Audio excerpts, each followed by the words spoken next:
आज आपण बघणार आहोत एक सामायिक समीकरणांचे उपयोजन। या ठिकाणी दोन चलातील रेषीय समीकरणे कशी सोडवतात ते आपण बघितलं। त्याच्या वेगवेगळ्या पद्धती बघितल्या। त्यापैकी दोन पद्धतींचा अभ्यास आपण मागच्याच वर्षी केला होता। त्या पद्धतींची उजळणी बघितली, त्यानंतर आपण आलेख पद्धत बघितली आणि क्रॅमर्स रूल किंवा क्रॅमर्सच्या नियमाने सुद्धा कशी सोडवायची ते सुद्धा बघितलं। आज आपण बघणार आहोत एक सामायिक समीकरणांचे उपयोजन, म्हणजेच एक सामायिक समीकरणांचा उपयोग करून आपण शाब्दिक उदाहरणे कशा पद्धतीने सोडवू शकतो त्याला एक सामायिक समीकरणांचे उपयोजन असे म्हणतात। दोन चलातील एक सामायिक समीकरणांमध्ये आपण दोन चले वापरतो, म्हणजेच या ठिकाणी दोन माहित नसलेल्या गोष्टी उदाहरणामध्ये दिलेल्या असतात ज्यांची किंमत आपल्याला काढायची असते। मग त्या प्रत्येक माहित नसलेल्या गोष्टीसाठी तुम्ही काही चले वापरतात, जसं x आणि y किंवा a आणि b किंवा m आणि n, आणि दिलेल्या माहितीच्या आधारे प्रत्येक उदाहरणामध्ये सर्वसाधारणपणे कुठल्या ना कुठल्या तरी दोन अटी असतात। त्या दोन अटींच्या आधारे सर्वप्रथम आपण दोन समीकरणे तयार करायची आणि त्या दिलेल्या दोन समीकरणांना एक सामायिक पद्धतीने सोडविल्यास त्या दोन चलांची किंमत मिळेल आणि त्या दोन चलांची किंमत म्हणजेच आपल्याला त्या माहित नसलेल्या दोन गोष्टींची किंमत होईल। तर बघूया उदाहरणाच्या साहाय्याने कशा पद्धतीने आपण एक सामायिक समीकरणांचा उपयोग करून शाब्दिक उदाहरणे सोडवू शकतो। या ठिकाणी आपल्याला पहिलंच उदाहरण दिलेलं आहे, एका आयताची परिमिती 40 सेमी आहे। परिमिती म्हणजेच काय? आयताच्या सर्व बाजूंची बेरीज। एका आयताची परिमिती 40 सेमी आहे, आयताची लांबी ही रुंदीच्या दुपटीपेक्षा 2 सेमीने जास्त आहे। या दोन अटी बघा कोणत्या आहेत। एक म्हणजे आयताची परिमिती 40 सेमी आहे, ही पहिली अट, त्यावरून एक समीकरण तयार होईल, आणि आयताची लांबी रुंदीच्या दुपटीपेक्षा 2 सेमीने जास्त आहे, ही दुसरी अट, त्यावरून दुसरं समीकरण तयार होईल। ह्या दोन समीकरणांना सोडविल्यास आपल्याला लांबी आणि रुंदीची किंमत मिळेल, जी आपल्याला इथे विचारलेली आहे। सर्वप्रथम आपण असं म्हणूया की आयताची लांबी x आणि रुंदी y मानू। मग जे काढायचं आहे त्यासाठी दोन चले घ्यायचे असतात, असं मी सुरुवातीलाच सांगितलं। आयताची लांबी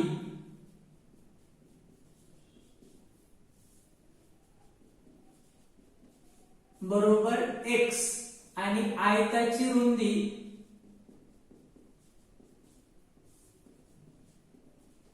बरोबर y मान। म्हणून पहिल्या अटीनुसार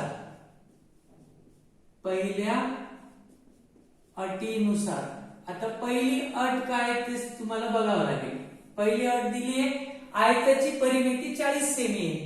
परिमिती म्हणजेच लांबी आणि रुंदीच्या बेरजेच्या दुप्पट, 2 गुणिले लांबी अधिक रुंदी हे परिमितीचं सूत्र आहे, आणि आपली लांबी x तर रुंदी y आहे, म्हणून 2 गुणिले x अधिक y बरोबर परिमिती जी 40 दिलेली आहे।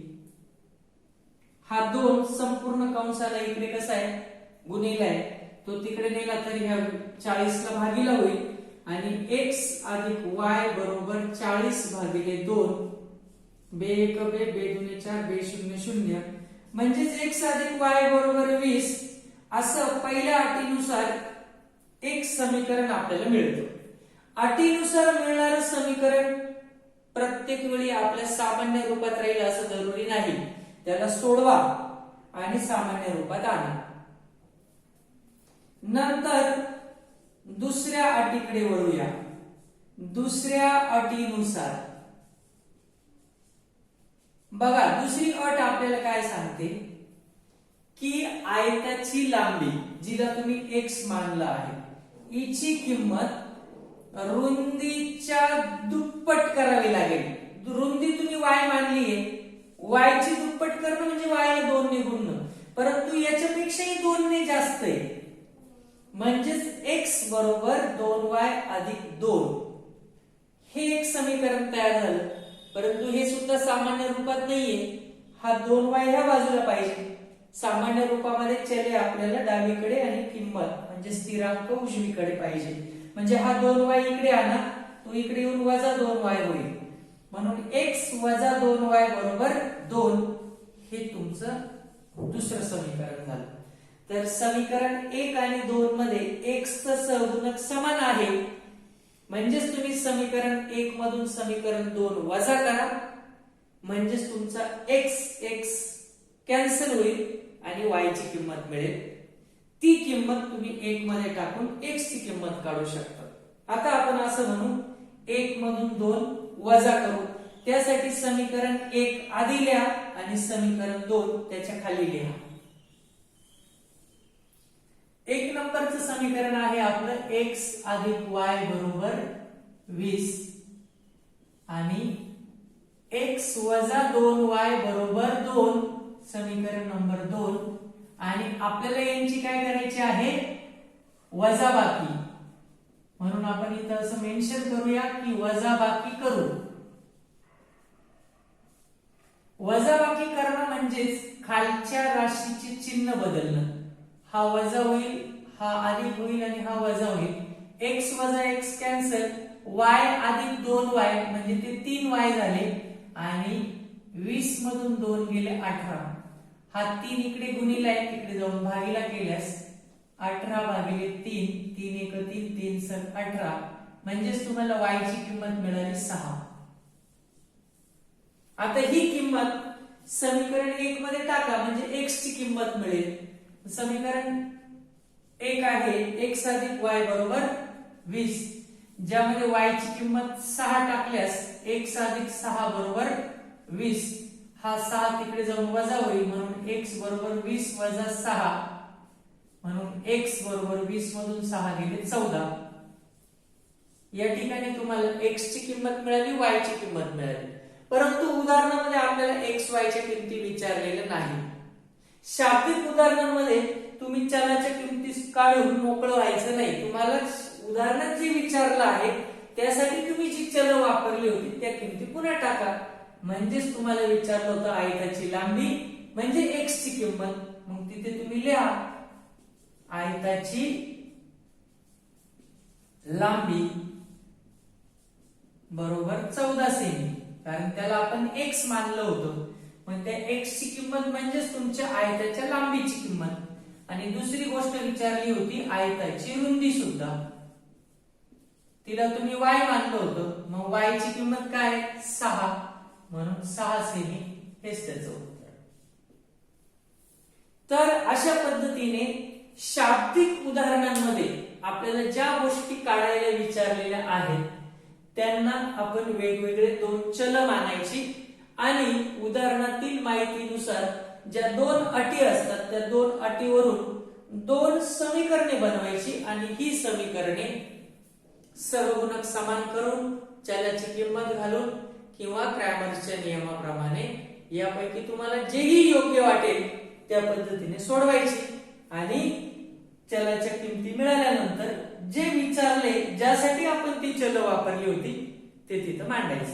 अशा पद्धतीने तुम्ही उदाहरणातील लांबी व रुंदी काढली. तर शाब्दिक उदाहरणे तशी फार सोपी असतात.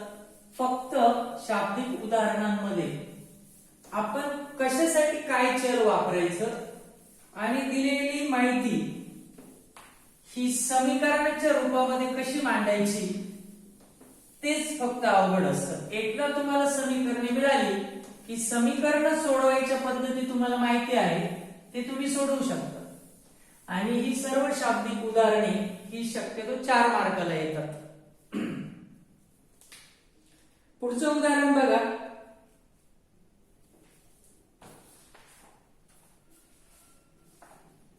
रामने पहिल्या दिवशी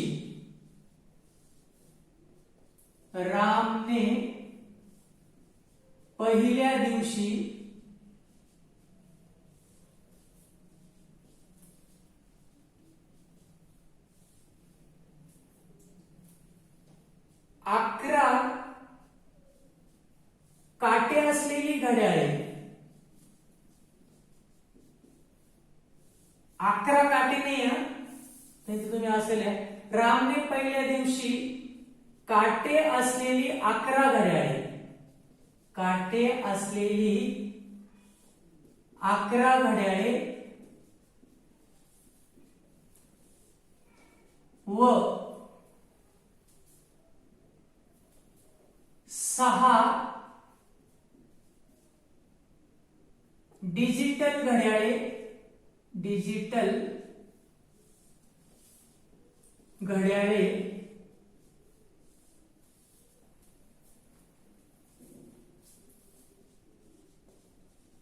विकून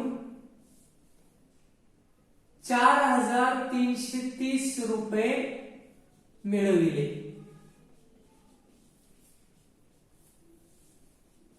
तर दुसऱ्या दिवशी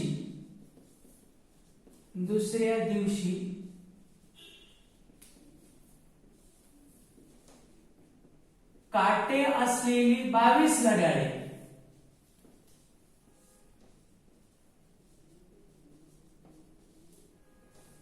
व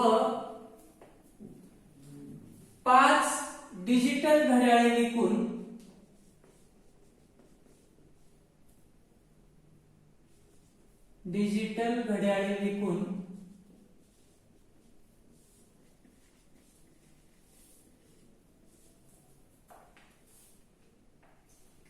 7330 रुपये मिळविले.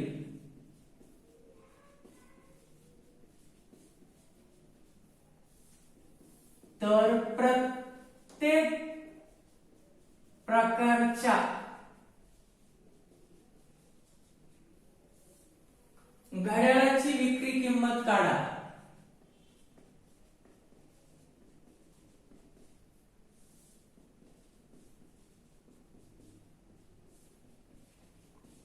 प्रत्येक प्रकारच्या घड्याळाची विक्री किंमत काढा. बघा कसं काढू शकतात मग तुम्ही. 2 प्रकारची घड्याळे, एक काटे असलेलं घड्याळ म्हणजे जे अशा प्रकारचं घड्याळ असतं ज्यात काटे असतात, आणि एक डिजिटल ज्याच्यामध्ये ते ब्लिंक होऊन आकडे येतात, त्याला डिजिटल घड्याळ असं म्हणतात. तर निश्चितच दोघांची किंमत वेगवेगळी असली पाहिजे. पण रामने पहिल्या दिवशी काटेवाली 11 घड्याळं आणि डिजिटल वाली 6 घड्याळं विकली. आता दोघांची प्रत्येकाची किंमत किती आपल्याला माहिती नाहीये, पण ते दोघं प्रकारचे तेवढे घड्याळ विकून पहिल्या दिवशी एवढा गल्ला, दुसऱ्या दिवशी काट्यावाली 22 आणि डिजिटल वाली 5 घड्याळ विकून एवढा गल्ला जमवला. तर प्रत्येक प्रकारच्या घड्याळाची विक्री किंमत आपल्याला काढायची. पुन्हा तुम्ही काय करू शकता, काटे असलेल्या घड्याळाच्या किमतीला तुम्ही एक्स माना आणि डिजिटल घड्याळाच्या किमतीला वाय माना. मग आपण सुरुवात तशीच करूया.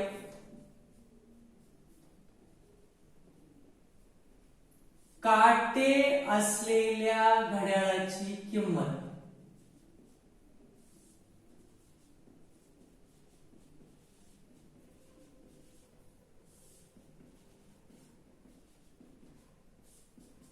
एक्स आणि डिजिटल घड्याळाची किंमत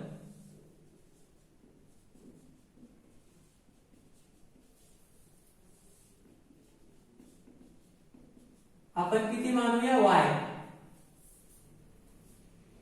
जर एका घड्याळाची किंमत 10 रुपये असेल तर 11 घड्याळांचे किती पैसे होतील, 11 गुणिले 10.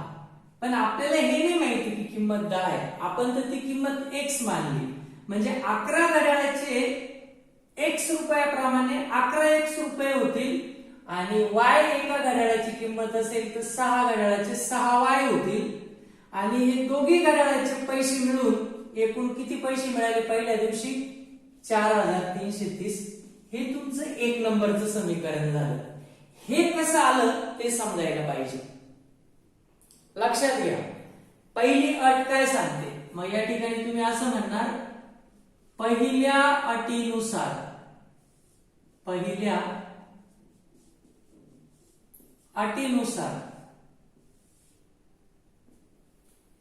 पहिली अट काय सांगते तुम्हाला की रामने पहिल्या दिवशी काटे असलेली 11 घड्याळ विकली, तर एका घड्याळाची किंमत किती आहे काट्यावाल्या? तुम्हीच मानली ना x, मग एक घड्याळ x रुपयाला, तर 11 घड्याळ म्हणजे त्याला 11 ने गुणावं लागेल, म्हणजे ते 11 रुपये तयार झाले. याशिवाय 6 डिजिटल घड्याळ पण विकली आणि एका घड्याळाची किंमत जर तुम्ही y मानली तर 6 घड्याळांचे 6 y झाले आणि ह्या घड्याळाचे पैसे अधिक ह्या घड्याळाचे असे पहिल्या दिवशी त्याला किती रुपये मिळाले? 4330. हे तुमचं समीकरण 1 झालं पहिल्या अटीनुसार. तीच गोष्ट दुसऱ्या अटीला पण लागू होते. दुसऱ्या अटीनुसार फरक फक्त काय पडणार आहे? घड्याळांची संख्या बदलली. इथं 11 ऐवजी 22 घड्याळ होते म्हणजे 22x आणि इथं 6 ऐवजी 5 घड्याळ होते म्हणजे 5y. तेव्हा त्याला पैसे मिळाले 7330 रुपये. आता बघा, जर समीकरण 1 आणि 2 कडे बघितलं तर आपण याला सहगुणक समान करून पद्धतीने लवकर सोडवू शकतो, कारण इथे दिसते तुम्हाला 11x म्हणजे समीकरण 1 ला जर आपण 2 ने गुणलं तर 11 दुनी 22 तयार होईल. म्हणजे समीकरण 2 मध्ये जो x चा सहगुणक आहे तो आपण समीकरण 1 चा करू शकतो. समीकरण 1 ला 2 ने गुणून तसं मेन्शन करा. समी 1 ला 2 ने गुणू. जर समीकरण 1 ला 2 ने गुणलं तर समीकरण 1 कसं तयार होईल? 11 दुने 22x अधिक 6 दुने 12y बरोबर 4330 ला 2 ने गुणल्यास 8660 तयार होईल. हे तुमचं नवीन समीकरण आहे, म्हणून मी त्याला समीकरण नंबर 3 असं म्हणतो.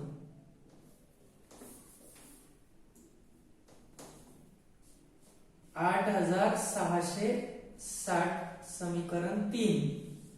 आणि 2 ला आपण बदललेले नाही, त्याला त्याच्या खाली लिहूया. 22x अधिक 5y बरोबर 7330 समीकरण नंबर 2. आणि आता सहगुणक समान आणि चिन्ह समान असतील तर आपण त्यांची वजाबाकी करतो. तसं इथं सांगा की वजाबाकी करू.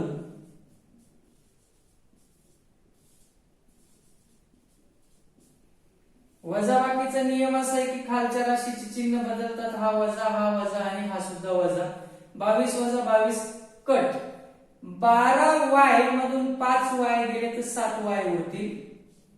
0 मधून 0 गेला 0, 6 मधून 3 गेले 3, 6 मधून 3 गेले 3 आणि 8 मधून 7 गेला 1. हा 7 इकडे गुणिले तिकडे भागीला जाईल, म्हणजेच y बरोबर 1330 छेदिले 7. 7 ने भाग द्या. 7 1 7, 7 1 7. तिथं 13 आहे म्हणजे 6 बाकी उरली. 7 9 63 आणि 7 0 0. म्हणजेच तुम्हाला y ची किंमत किती मिळाली? 190 रुपये. आता ही किंमत तुम्ही कोणत्या तरी एका समीकरणात टाका. समीकरण 1 मध्ये टाकूया. मग समीकरण 1 आहे 11x अधिक 6y बरोबर 4330. ज्यापैकी y ची किंमत टाकायची तुम्हाला 190. म्हणजेच 11x अधिक 6 गुणिले 190 बरोबर 4330. आता याला गुणून घ्या. म्हणजेच 11x अधिक 6 0 0 6 9 54 हा 4 आला 5, 6 1 6 आणि 5 11 बरोबर 4330. आता या ठिकाणी हे 1140 तिकडे गेल्यावर वजा होते. म्हणजेच 11x बरोबर 4330 वजा 1140. म्हणून 11x बरोबर 0 वजा 0 0. 13 मधून 4 गेले 9. हातच्या परत द्यावा लागेल. 3 2 गेले 1 आणि 4 मधून 1 गेलं 3. आता हा 11 इकडे गुणिले आहे तिकडे भागीला होईल, म्हणून x बरोबर 3190 भागिले 11 11 एक 11, 11 दुने 22, 11 तिना 33 मोठे होतात. म्हणजेच 11 दुने 22 आणि इथं 31 आहे म्हणजे 9 बाकी उरली. म्हणजे 99 तयार झाला. 11 9 99 आणि 11 0 0. म्हणजेच x ची किंमत मिळाली 290. परंतु या x आणि y च्या किमती म्हणजेच आपल्याला काटे असलेल्या घड्याळाची किंमत आणि डिजिटल घड्याळाची किंमत होती. तर x ची किंमत 290 होती, जे तुम्ही काटे असलेल्या घड्याळाला मानलं होतं. म्हणून तुम्ही म्हणणार काटे असलेल्या घड्याळाची किंमत, काटे असलेल्या घड्याळाची किंमत बरोबर 290 रुपये. कारण त्याला आपण x मानलं होतं आणि x ची किंमत 290 आहे. आणि y म्हणजे डिजिटल घड्याळाची किंमत, डिजिटल घड्याळाची किंमत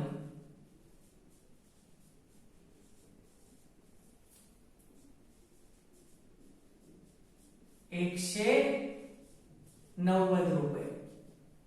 तर अशा पद्धतीने दिलेल्या शाब्दिक उदाहरणांच्या माहितीवरून आपण समीकरणे तयार करू शकतो. ती समीकरणे सोडवू शकतो आणि त्या साहाय्याने उदाहरणात जे विचारलेलं आहे त्यांच्या किमती काढू शकतो.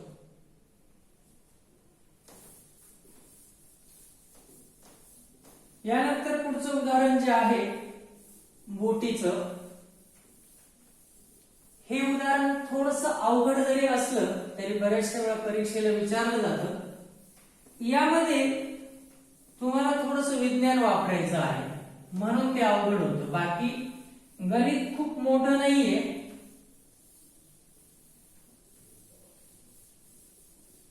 आणि शिवाय एक सामायिक समीकरणांमध्ये रूपांतर करण्यायोग्य गणित सुद्धा आपण सोडवू शकतो किंवा तिथे वापरायचे आहे.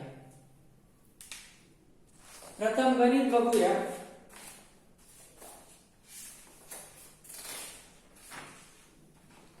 एक नाव 6 तासात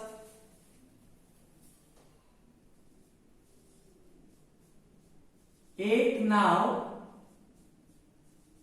6 तासात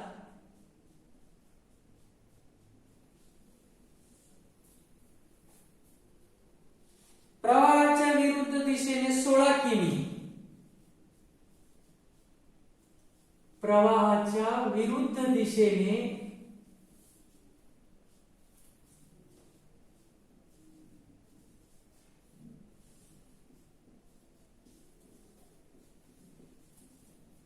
16 किमी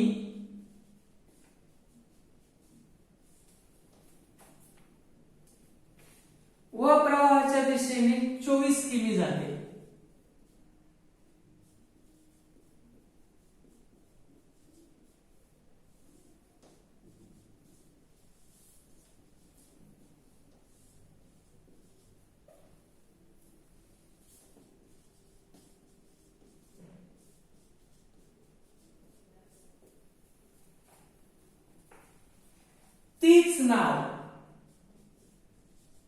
तीच नाव 13 तासात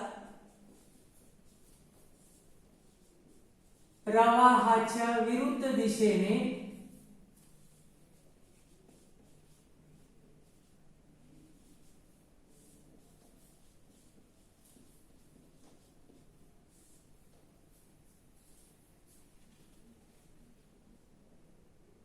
36 किमी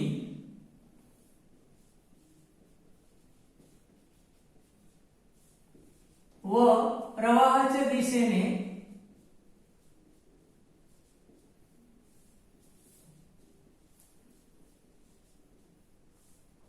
48 किमी जाते.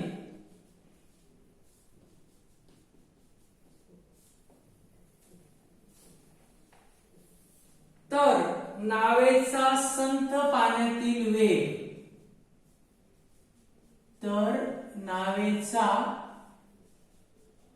संथ पाण्यातील वेग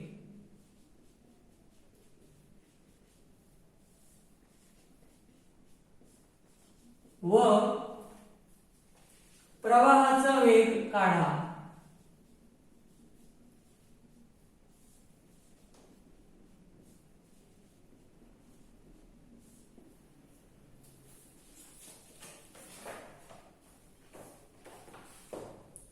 या ठिकाणी तीन गोष्टी आहेत. हे स्थिर पाणी आहे.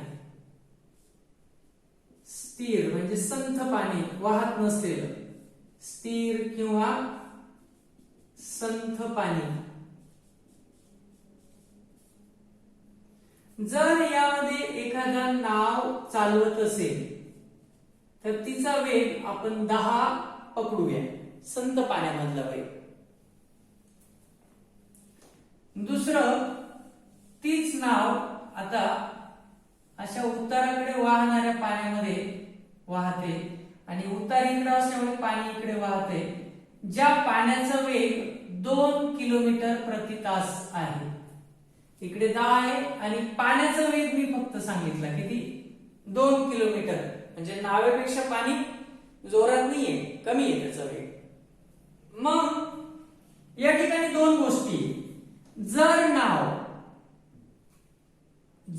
ही नाव इकडे जात असेल, म्हणजे प्रवाह जिकडे वाहतो त्याच्या विरुद्ध, तर तिचा स्वतःचा वेग 10 आहे आणि प्रवाहाचा वेग 2 आहे, म्हणजे तेवढा वेग तिचा कमी होईल. संथ पाण्यातला वेग जेवढा आहे त्यापेक्षा प्रवाहाचा वेग जेवढा आहे तेवढ्याने तिचा वेग कमी होईल जर ती विरुद्ध दिशेला जात असेल तर. आणि या उलट तीच नाव जर प्रवाहाच्याच दिशेला जात असेल तर तेव्हा तिचा वेग तिच्या संथ पाण्यातल्या वेगापेक्षा 2 ने जास्त राहील, कारण पाणी तिला मदत करते त्याच दिशेने लोटण्यासाठी. पण हे आपण मानलेल्या गोष्टी आहे. आपल्याला नावेचं संथ पाण्यातला वेग काढायला विचारलंय म्हणजे तो आपल्याला माहित नाही, आपण त्याला x मानूया. आणि प्रवाहाचा वेग पण माहित नाही, त्याला आपण y मानूया. म्हणजे जर नावेचा संथ पाण्यातला वेग x आणि प्रवाहाचा वेग y मानलं तर नावेचा विरुद्ध दिशेने जाताना वेग राहील x वजा y आणि प्रवाहाच्या दिशेने जाताना वेग राहील x अधिक y. हे फक्त इथे महत्वाचं आहे. 4 वेगवेगळे वेग मानायचे तुम्हाला. एक म्हणजे नावेचा संथ पाण्यातला वेग, प्रवाहाचा वेग, नावेचा प्रवाहाच्या विरुद्ध दिशेने वेग आणि नावेचा प्रवाहाच्या दिशेने वेग. नावेचा संथ पाण्यातील वेग x, प्रवाहाचा वेग y, तेव्हा नावेचा प्रवाहाच्या विरुद्ध दिशेने वेग x वजा y आणि नावेचा प्रवाहाच्या दिशेने वेग x अधिक y. बघा मग मी तुम्हाला हे इथे समजावलं, तेच आपल्याला इथे फक्त शब्दात लिहायचं आहे.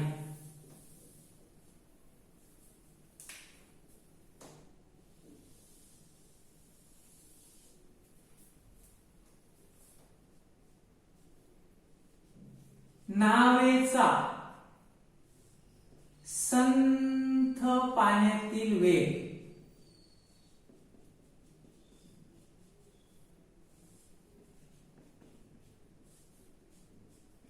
x मानलाय आपण. नंतर प्रवाहाचा वेग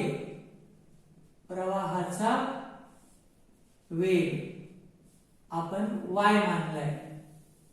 म्हणून नावेचा प्रवाहाच्या विरुद्ध वेग म्हणजे नावेचा संथ पाण्यातील वेग वजा प्रवाहाचा वेग आणि त्याचप्रमाणे नावेचा प्रवाहाच्या दिशेने वेग तो x अधिक y असेल.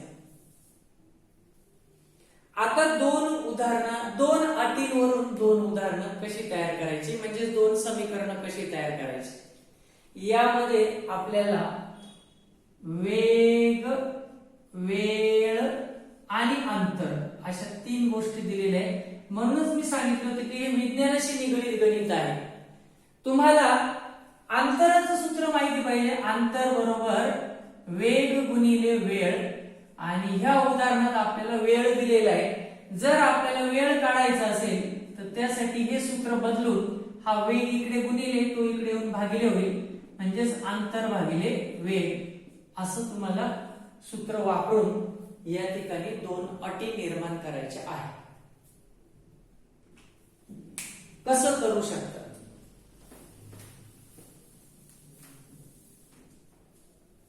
आपण इथं सूत्र वापरणार आहोत वेळ बरोबर अंतर भागिले वेग. या सूत्राचा वापर करून आपण दोन अटीनुसार दोन समीकरणे तयार करणार आहोत. मग आपण इथे म्हणूया पहिल्या अटीनुसार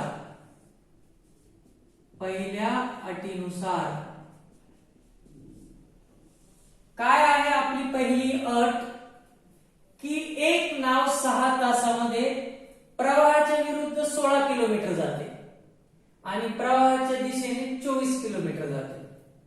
परंतु प्रवाहाच्या विरुद्ध आणि प्रवाहाच्या दिशेने दोघी मिळूनचा वेळ आपल्याला 6 तास दिलेला आहे. मग तुम्ही या सूत्राने या दोघांची बेरीज 6 करा. अंतर भागिले वेग. प्रवाहाच्या विरुद्ध 16 किलोमीटर आहे, त्यावेळेला प्रवाहाच्या विरुद्धच वेग वापरा सूत्रानुसार. 16 किलोमीटर ती प्रवाहाच्या विरुद्ध जाते जेव्हा तिचा वेग असतो x - y. आणि 24 किलोमीटर ती प्रवाहाच्या दिशेने जाते तेव्हा तिचा वेग असतो x + y. म्हणजेच अंतर भागिले त्यावेळेचा वेग, अंतर भागिले त्यावेळेचा वेग. आणि हे दोन्ही वेळ 6 तास आहे असं आपल्याला पहिल्या अटीमध्ये दिले. त्यावरून आपण समीकरण नंबर 1 तयार केले. दुसऱ्या अटीनुसार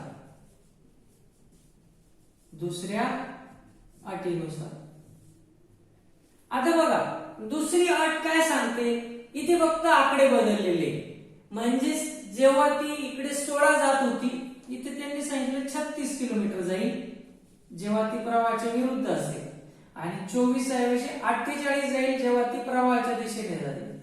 परंतु अंतर वाढल्यामुळे वेळ पण जास्त झाला, तर 13 तास लागले त्यांना. हे समीकरण 2. आणि आता अशा प्रकारच्या समीकरणांना आपण एक सामायिक रेषीय समीकरणामध्ये रूपांतरित करतो.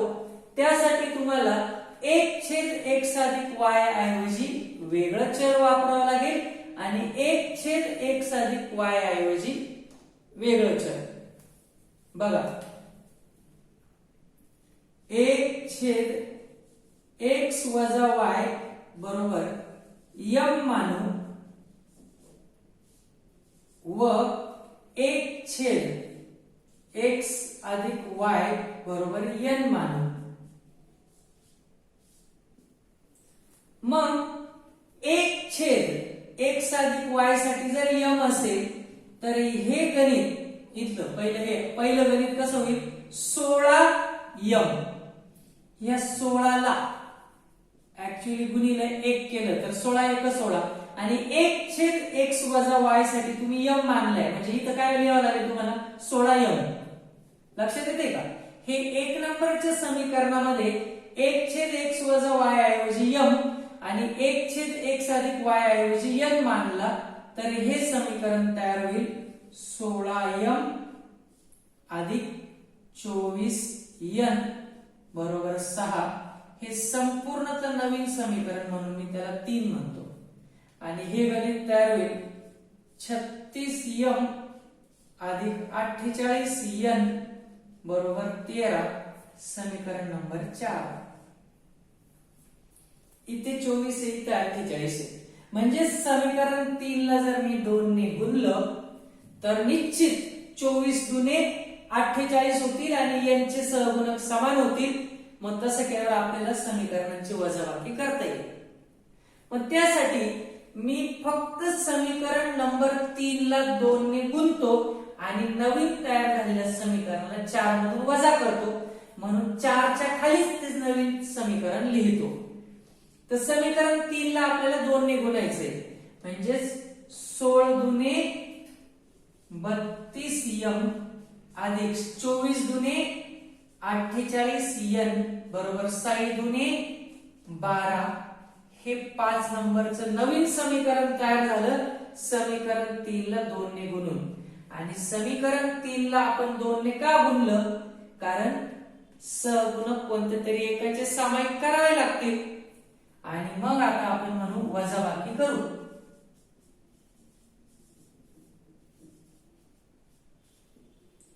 वजाबाकी करताना चिन्ह बदलावे लागतात. हे वजा आणि हे वजा. 36 मधून 32 गेले 4m उरतील. 48 वजा 48 कॅन्सल होतील आणि 13 मधून 12 गेल्यास 1 उरतो. हा 4 इकडे गुणिलाय, तिकडे जाऊन होईल भागीला. म्हणजेच m ची किंमत तुम्हाला काय मिळाली? m बरोबर 1/4. बघा हा 4 तिकडे जाऊन काय झाला? भागीला. आता ही m ची 1/4 किंमत तुम्ही समीकरण नंबर 3 मध्ये टाका इथे. पण त्यासाठी तुम्हाला समीकरण 3 लिहावं लागेल. 16m अधिक 24n बरोबर 6. या m ची किंमत आहे 1/4 म्हणजे 16 गुणिले 1/4 अधिक 24n बरोबर 6. 4 1 4 4 चौक 16 म्हणजे 4 अधिक 24n बरोबर 6. हा 4 तिकडे जाऊन वजा होईल म्हणजे तो 6 मधून वजा होईल. म्हणजे 24n बरोबर हा 4 वजा केल्यास 2 उरतात. हा 24 तिकडे जाऊन काय होईल? भागिले. म्हणजेच तुम्ही त्याला असं म्हणू शकता n बरोबर 2/24.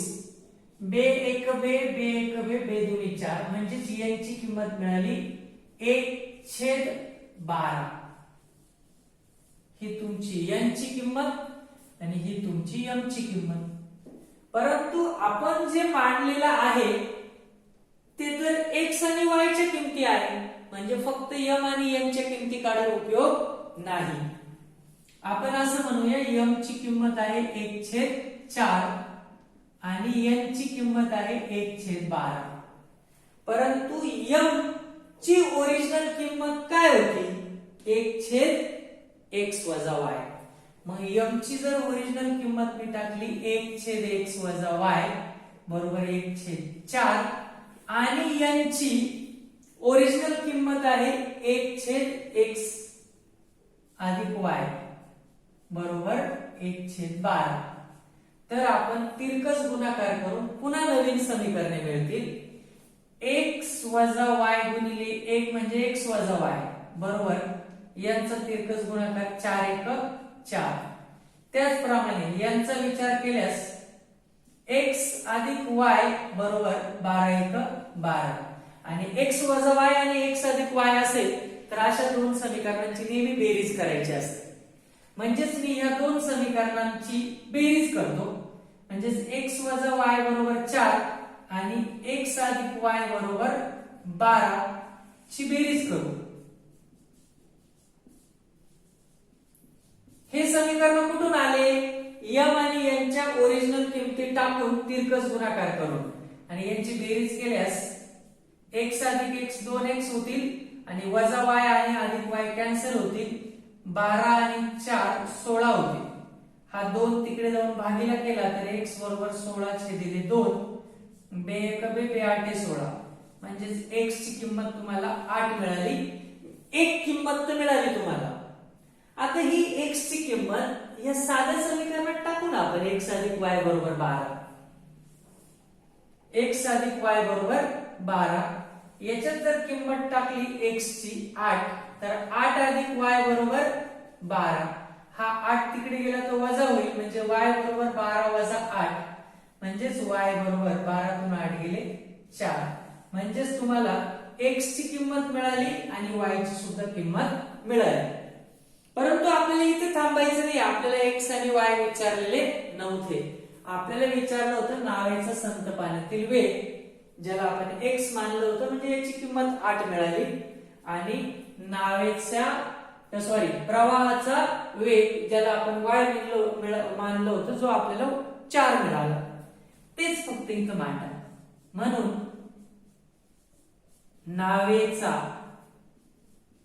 संथ पाण्यातील वेग, नावेचा संथ पाण्यातील वेग बरोबर 8 किमी प्रति तास.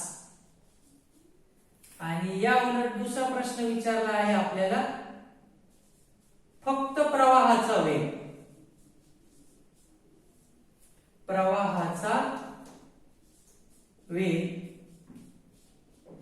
जो म्हणजे y ची किंमत, तो आपल्याला मिळाला 4 किमी प्रति तास, 4 किलोमीटर प्रति तास.